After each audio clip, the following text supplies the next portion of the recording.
सर्वांना नमस्कार. मिलन अभी आधा अधूरा है या स्टोरीचे 45 एपिसोड यापूर्वीच अपलोड केलेले आहेत. कृपया ते सर्व एपिसोड ऐकण्यासाठी आपल्या चॅनलला भेट द्यावी.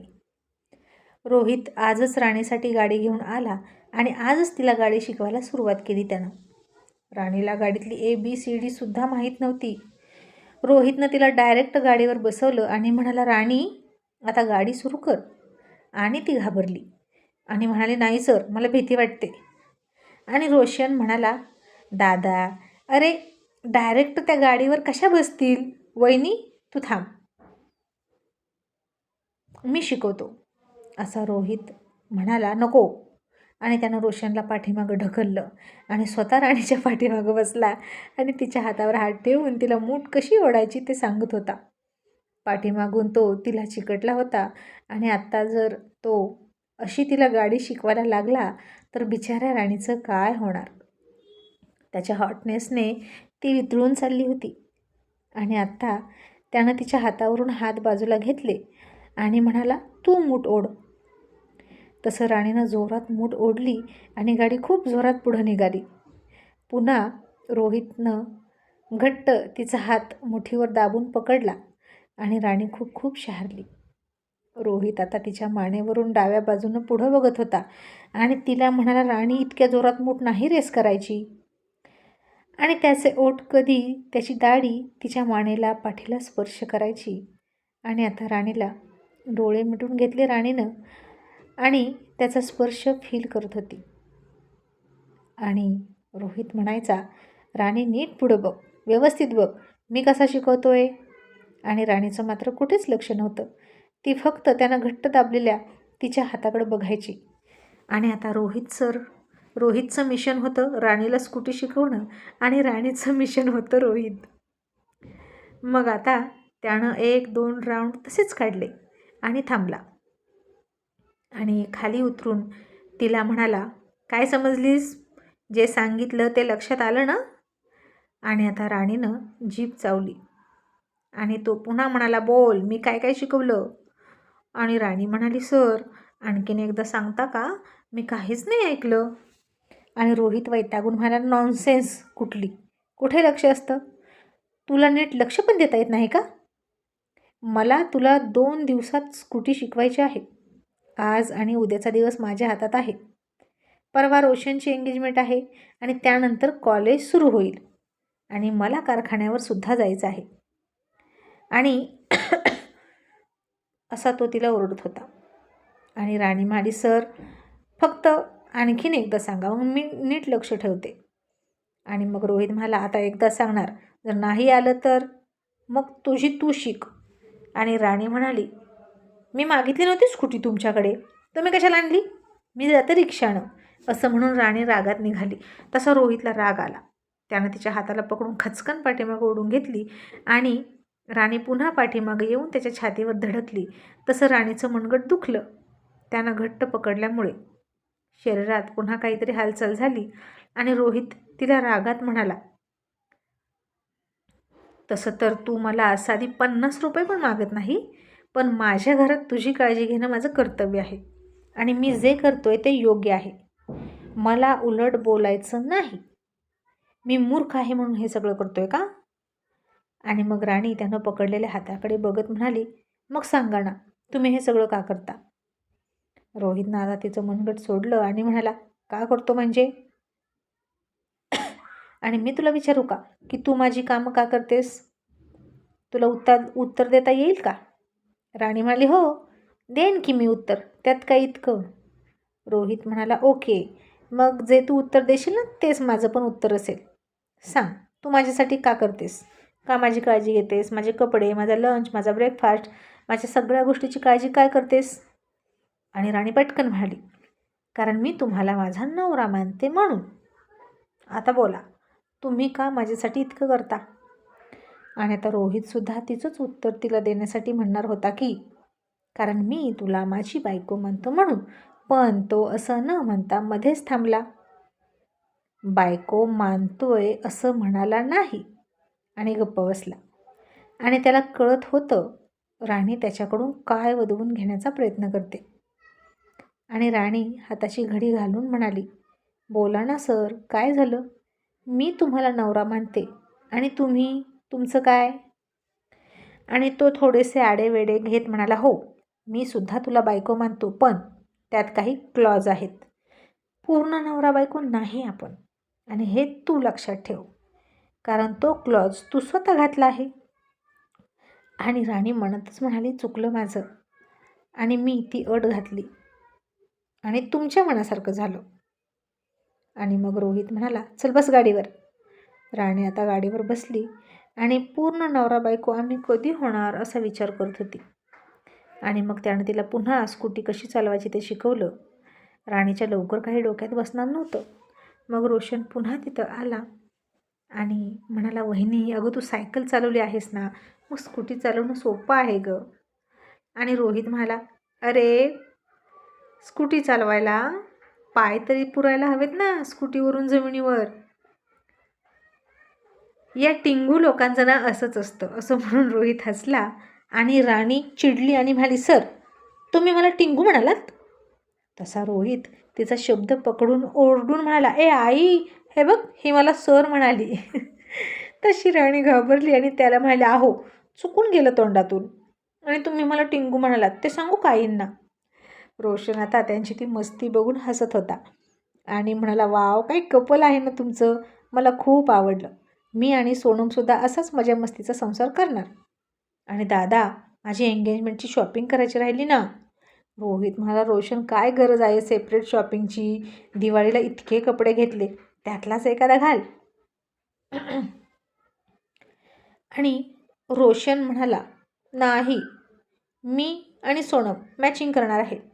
आजकाल तुला एंगेजमेंट कशा होतात माहीत नाही का रे? आता तिच्याच घरी एंगेजमेंट आहे आणि त्यांनी खूप मोठी अरेंजमेंट केली आहे. कॅमेरामन आहे, शूटिंग करणार आहे, आणि आमच्या कपड्यांना मॅचिंग फ्लावर्स डेकोरेशनसुद्धा केलेला सेट आहे. असं रोशन खूप भरभरून सांगत होता आणि त्याच्या एंगेजमेंटची स्वप्न बघत होता. आणि रोहित म्हणाला, फालतूगिरी आणि नुसती पैशांची उधळपट्टी, आणि यालाच म्हणतात श्रीमंतीचा माज उतरून घेणे. आणि ज्याला घ्यायचं आहे ना ते घेतील उतरून पैशाचा माज, असं म्हणून तो राणीला घेऊन पुढे गेला. आणि राणी थोडीशी वैतागून म्हणाली, सर, असं बोलतात का? रोशन भाऊजी किती खुश आहेत आणि त्यांच्या आनंदात आनंद मानायचा सोडून तुम्ही असं का बोलता हो? आणि तो तिला म्हणाला, हे बघ, ए मुली, मी असाच आहे, आणि रिअल मी बघायचं असेल तर थोडासा धीर धर. मी वाटतो तितका सोपा नाही, समजलं? हे जे तुला गोडगोड बोलतंय, प्रेमाचं नाटक करतोय, ते फक्त नाटकच आहे, समजलं का? आणि त्याच्या अशा धमकीवजा बोलण्यानं राणी थोडीशी घाबरलीच आणि गुपचूप त्यानं सांगेल तसं करायला लागली. पण त्याच्या सपोर्टशिवाय आज तरी तिनं गाडी चालवली नव्हती. आणि तो म्हणाला, बास झालं आज इतकंच, आणि बहुतेक 2 दिवसात तुला स्कूटी शिकून काढण्याचा माझा हेतू सफल होणार नाही, कारण तू गुड स्टुडंट नाही. शिक्षकांनी शिकवलेलं जो शिकतो ना तो गुड स्टुडंट असतो, आणि तूही नापास होणार आणि मलाही नापास करणार तुझा शिक्षक म्हणून, असं म्हणून तो खोलीत गेला. आणि राणीनं आता चंगच बांधला, यांना 2 दिवसात स्कूटी शिकून दाखवायचीच, आणि मी गुड स्टुडंट आणि ते गुड टीचर साबित करायचं, आणि त्याच्या मनामध्ये जागा निर्माण करायचीच. मग आज रात्री राणीला पाल काही दिसली नाही, आणि रोहित तिच्याकडे पाठ करून झोपला होता, आणि त्यानं एकदा तरी तिच्याकडे बघावं असं तिला वाटत असतानाच रोहितनं तिच्याकडे बघितलं आणि तिला म्हणाल, राणी, तू तिकडे कुसकर, मला या कुशीवर झोपायचं आहे, इच्छा झाली आहे. राणी काहीच न कळून म्हणाली, मग झोपा की, मी कुठे नाही म्हणाले. रोहित म्हणाला, नाही, तुझं आणि माझं तोंड, म्हणजेच आपण दोघं एकमेकांकडे तोंड करून नाही झोपायचं. तू तिकडे बघ, तुला तुझ्या आईची शपथ आहे. राणीला तर आता ह्याचं काय करावं तेच कळेना, आणि ती त्याला वैतागून म्हणाली, सर, ही शपथ आजच्या पुरतीच आहे ना, की आजन्म आहे? मी तुमच्याकडे कधीच बघायचं नाही ना? मग आता घरात पट्टी बांधून फिरू का डोळ्यांना? आता तो थोडासा हसला आणि म्हणाला, नाही नाही, आजच्या रात्रीपुरती आहे. आणि राणीनं जशी त्याच्याकडे चिडून पाठ केली तसं त्यानं तिच्या पाठीकडे डोळे केले आणि हाताची घडी घालून डोळे झाकून झोपला. राणीसुद्धा झोपली आणि सकाळी उठून राणीनं बघितलं तर तो तसाच झोपला होता, अगदी सरळ रेषेत. आणि राणी म्हणाली, हा माणूस झोपेत चुकूनही हातपाय हलवत नाही.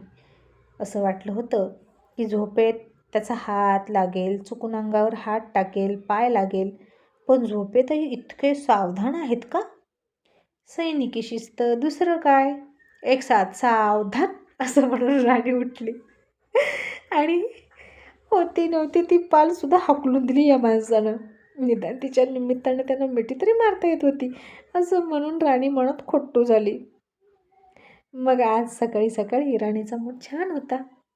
आंघोळ करून केस धुवून आली. रोहित अजून झोपलेलाच होता आणि तिनं तिचे केस सोडले आणि टॉवेलनं झटकायला लागली.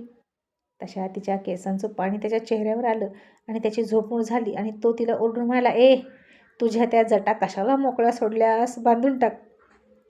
तसं राणीनं त्याच्याकडे चकित होऊन बघितलं आणि म्हणाली, सर, या जटा नाहीत, हे केस आहेत. आणि तो म्हणाला, मुलींच्या केसात. आणि राणी म्हणाली, हे केस आहेत, जटा नाही. आणि तुम्हाला मुलींच्या केसात काहीच सौंदर्य दिसत नाही का हो? असले कसले तुम्ही अरसिक आहात. तुम्ही कवी मनाचे अजिबात नाही. काही काही लोकांना बायकोचे केस बघितल्यावर काय काय सुचतं. नाहीतर तुम्ही, असं म्हणून तिनं नाक डोळे वाकडे तिकडे केले. आणि आज का तुम्ही इतके लेट झोपलात, असं विचारलं. तो आता उठला आणि पांघरुणाची घडी घालत म्हणाला, तू माझ्याकडून जास्त अपेक्षा करू नकोस तुझं कौतुक करण्याच्या वगैरे. मी आधीच तुला सांगितलेलं आहे. आणि मी कवी मनाचा नाही. मी निधड्या छातीचा, पोलादी छातीचा आणि करारी बाण्याचा सैनिक आहे. आणि राणी कमरेवर हात ठेवून म्हणाली, आणि हे बेडरूम तुम्हाला रणांगण वाटतं का? आणि मी कोण, तुमच्या समोरची शत्रू आहे का, जिला नामोहरण करण्यासाठी तुम्ही तयार असता नेहमी? आता रोहित गप्प बसला आणि गेला आंघोळ करायला. आणि आंघोळ करता करता विचार करत होता की राणी हळूहळू त्याच्या दिशेने एक एक पाऊल पुढे सरकत आहे.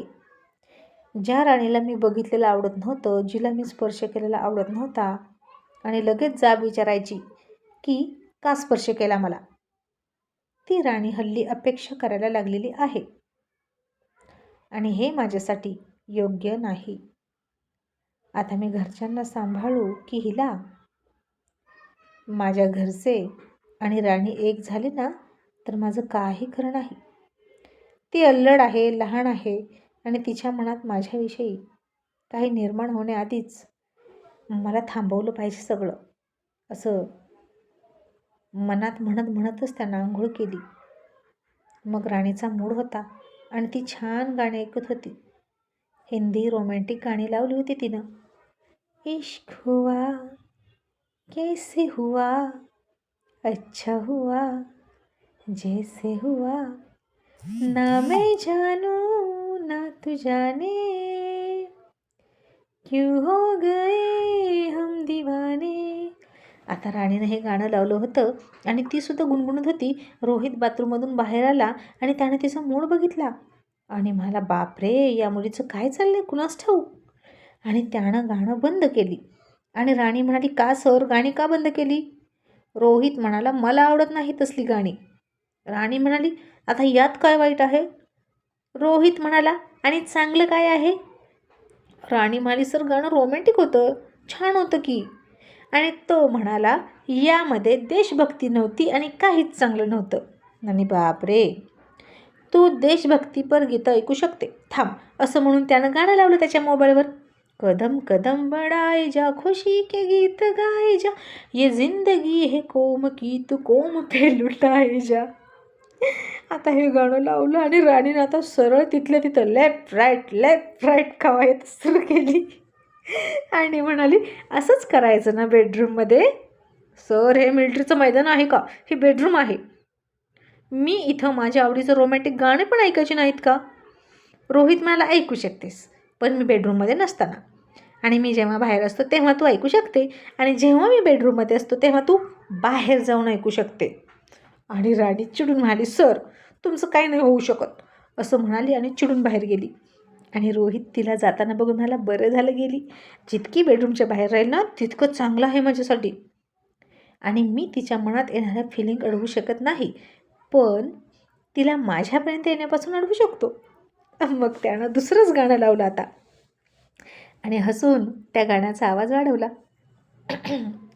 मेरा मुल्क मेरा देश मेरा ये वतन, शांति का उन्नति का प्यार का चमन, इसके वास्ते निसार है मेरा तन मेरा मन, ए वतन ए वतन ए वतन, जाने मन जाने मन जाने मन. रोहित आता मुक्त कंठानं हे गाणं मनापासून गुणगुणत होता आणि बेडरूमच्या बाहेर उभा राहून राणीनं ते ऐकलं आणि डोक्यावर हात मारून घेतला. मग रोहितनं हेच गाणं शिट्टीवर म्हणायला सुरुवात केली आणि किती सुंदर शिट्टी वाजवतो हा असं वाटून राणी त्याच्या शिट्टीवर सुद्धा फिदा झाली आणि त्याच्यापासून दूर जाण्याऐवजी मनाने आणखीन थोडी त्याच्याजवळ गेली. मग नाश्त्यासाठी सगळे जमले होते आणि उद्या रोशन आणि सोनमच्या एंगेजमेंटसाठी सगळेजण सोनमच्या घरी जाणार होते. सोनमचे आईवडील अजून सूर्यवंशींच्या घरी आलेसुद्धा नव्हते घर बघायला. मुलगा कसा आहे माहीत होतं, सूर्यवंशींचं खानदान किती मोठं आहे हे माहीत होतं, कारण गेली वर्षभर सोनम सगळ्यांच्या संपर्कात होती. जानकीसोबत मल्हाररावांसोबत फोनवर बोलायची आणि तिचं गाव रोशनच्या घरापासून खूप लांब असल्यामुळे घाई गडबडीत येणं शक्य झालं नाही. आणि या मुलांना आपण एक करून टाकूया, लग्न करून टाकूया आणि मग सावकाश घरदार बघत बसू, असं दोन्हीकडची मंडळी म्हणाली आणि एंगेजमेंटची घाई चालली होती. आणि मग उद्या काय काय घ्यायचं या चर्चा सुरू होत्या. आणि जानकी म्हणाली, सोनमसाठी डायमंड रिंगसुद्धा आणलेली आहे, सपना ती तुझ्या ताब्यात ठेव. आणि सपना म्हणाली, हो आई. इतक्यात जानकी म्हणाली, नाही नको, नाहीतर राव दे राणी, तू तुझ्या ताब्यात ठेव. सपना तुला इतर काही कामं सांगेन मी, त्याच्यासाठी तू तयार हवीस मला. तशी सपना नाराज झाली. मोठी सून म्हणून ती रिंग माझ्याकडे सांभाळायला हवी होती असं तिला वाटत होतं. आणि राणी म्हणाली, थँक्यू आई माझ्यावर विश्वास टाकल्याबद्दल, आणि मी खूप जपून ठेवीन ती रिंग. जानकी आता हसली आणि सपनाला वाटलं, म्हणजे माझ्यावर विश्वास नाही का यांना? मी कोणतीच जबाबदारी घेण्याच्या लायकीची नाही असं वाटतं की काय? आणि तिनं चेहरा पाडला. पण आता बघूच राणी कशी ती रिंग सांभाळून ठेवते. जर राणीनं ती रिंग हरवून टाकली तर तिला सगळे ओरडतील आणि तिच्यावरचा विश्वासच उडून जाईल असं तिला वाटलं आणि पुन्हा कुठलीच जबाबदारी देणार नाहीत. आणि राणीला मी माझ्यापेक्षा वरचढ ठरवू देणारच नाही या घरात, असं म्हणून सपनाच्या मनात विष उत्पन्न व्हायला लागलं. आणि मल्हारराव म्हणाले, आपल्या सर्वांच्या गाड्या तयार ठेवा आणि उद्या ड्रायव्हर गाडी चालवतील, कोणीही ड्रायव्हिंग करणार नाही. रोहित म्हणाला, का बाबा? मल्हारराव म्हणाले, अरे कधीतरी रुबाबात जात जा की कुठेतरी. तू कायम असा करशील तर लोकांना प्रश्न पडेल, नेमका तू ड्रायव्हर आहेस की मुलाचा भाऊ? ते काही नाही, रुबाबात बसायचं आपल्या आपल्या गाडीत. आणि रोशन म्हणाला, बाबा मी कुठं बसू? आणि रोहित हसून म्हणाला, जाताना आईच्या मांडीवर आणि येताना सोनमच्या मांडीवर बस. तसे सगळे खूप हसले. राणीनं रोहितकडे बघितलं आणि मनात म्हणाली, यांना असे चावट जोकसुद्धा करता येतात का? आणि बेडरूममध्ये कसे करतात? कडक इस्त्री केल्यासारखा चेहरा, चुकूनही एकही रोमॅन्टिक शब्द तोंडातून येत नाही या माणसाच्या. आणि काय म्हणाले, माझ्या केसांना जटा का? काय माणूस आहे. राणी, कोणत्या मुहूर्तावर यानं तुला बघितलं? असं म्हणून राणी नाश्ता वाढायला लागली. आता राणीनं केला होता त्या दिवशी सारखाच सुंदर उपमा, तेही तुपाची फोडणी देऊन. सगळेजण किती छान चवीनं खात होते आणि असा उपमा पहिल्यांदाच खातोय म्हणून मागून मागून घेत होते. होता रोशन तर. आणि सगळेजण त्याचं कौतुक करत होते. आणि हे बघून सपनासुद्धा चिडत होती आणि रोहितला टेन्शन आलं. आणि रोहितने आता पहिला घास खाल्ला आणि चिडूनच उठला आणि म्हणाला, शी, हा काय उपमा आहे का? फोडणी किती करपली आहे. तसं सगळ्यांनी त्याच्याकडे चकित होऊन बघितलं. आणि जानकी म्हणाली, नाही रोहित, फोडणी परफेक्ट आहे, असं काय करतोस? आणि रोहित म्हणाला, नाहीच, मला नाही आवडलं. तसा राणीनं चेहरा बारीक केला. आणि सपना म्हणाली मनातच, आता हे काय नवीन नाटक? बायकोवर प्रेम आहे हे दाखवण्यासाठी गोड नसलेला शिरासुद्धा खाल्ला यानं. आणि इतका परफेक्ट उपमा आहे तरीसुद्धा आवडली नाही का त्याला? या दोघांचं नक्की काय सुरू आहे? आणि तर रोहित म्हणाला, आई मला हे नको. राणी लगेच म्हणाली, थांबा, मग मी तुम्हाला लगेच दुधातला शिरा करून देते. आणि रोहित म्हणाला, नको, राहू दे, त्या दिवशीसारखा बिनसाखरेचा करशील, मला नाश्ताच नको त्यापेक्षा. तूच पटकन आवर आणि बाहेर स्कूटी शिकवतो ये. आता संपले नव्याचे 9 दिवस आणि आता लग्नाचं कौतुकही संपलं असं तो रागातच म्हणाला आणि बाहेर गेला. आणि ते सगळं तो मुद्दाम करत होता, राणीनं त्याच्यापासून दूर राहावं म्हणून. आणि राणीच्या डोळ्यात पाणी आलं. किती तिरस्कारानं बोलत होता तो. सगळ्यांना राणीचं वाईट वाटलं, पण तरीही तो उपाशी राहील म्हणून तिनं त्याच्यासाठी पटकन पोहे केले आणि सगळेजण नाश्ता करून गेले. फक्त बायका राहिल्या होत्या. आणि तेव्हा राणी जानकीला म्हणाली, आई, त्यांना म्हणा की हे पोहे तुम्ही केलेत. जानकी म्हणाली, राणी, तुम्हा दोघांचं भांडण झालं आहे का? तो असं का करतोय? आणि राणी म्हणाली, हो, म्हणूनच असं करतात, झालं आहे आई भांडण, असं म्हणाली आपली जानकी. मग जानकीनं पुन्हा रोहितला बोलावलं आणि म्हणाली, घे रोहित, पोहे खा, मी केलेले आहेत पोहे. आणि आत्ता ते पोहे खाऊन रोहित खूप खूप त्या पोह्यांची वाहवा करत होता. आणि आई, राणीला शिकव पोहे करायला, तिला अजिबात स्वयंपाक येत नाही, अजिबात काही जमत नाही. आणि वा आई, किती सुंदर पोहे आहेत गो, आणि हे सगळे ना आता मीच खाणार, असं तो म्हणत होता. आणि राणीनं आता हाताची घडी घातली आणि त्याच्याकडे बारीक बघितलं. आणि तो तिला म्हणाला, अशी काय बघतेस, मी यातला एकही घास तुला देणार नाही, माझ्या आईच्या हाताला खूप चव आहे.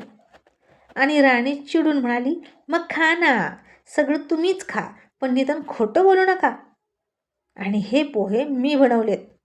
तसा रोहितला ठसका लागला आणि जानकीनं तोंडाला हात लावला आणि हसायला लागले. राणीनं आता त्याच्यासमोर पाण्याचा ग्लास आपटला आणि गेली स्कूटी चालवायला रागारागात. आणि तिनं स्कूटी चालू केल्याचा आवाज आला तसा रोहित घाबरला. आणि आता त्या पाठोपाठ लगेच धाडकन राणी कुठेतरी धडकून पडल्याचा आवाजसुद्धा आला. आणि रोहित खूप जोरात बाहेर पळून गेला आणि मला, बापरे, या अल्लड मुलीनं आता काय केलं, हातपाय मोडून घेऊ नये म्हणजे मिळवली. आता तो आवाज ऐकला आणि सगळेच बाहेर पळत आले. आणि राणीनं नेमकं रोहितच्या गाडीलाच तिची स्कूटी धडकवली होती आणि पाय पकडून बसली होती आणि रडत होती. आता सगळेजण पळत पळत तिच्याजवळ गेले आणि राणी, अगं असं करतात का, रोहित येईपर्यंत थांबायचं ना, असं म्हणाले. आणि रोहित तिच्याकडे खूप रागात बघत होता आणि मनात म्हणाला, तिला माझ्याच गाडीला तिची गाडी धडकवायला जमलं का, नॉनसेन्स, माझी गाडी खराब केली. आणि राणीसुद्धा गाल फुगवून रोहितकडे रागात बघत होती.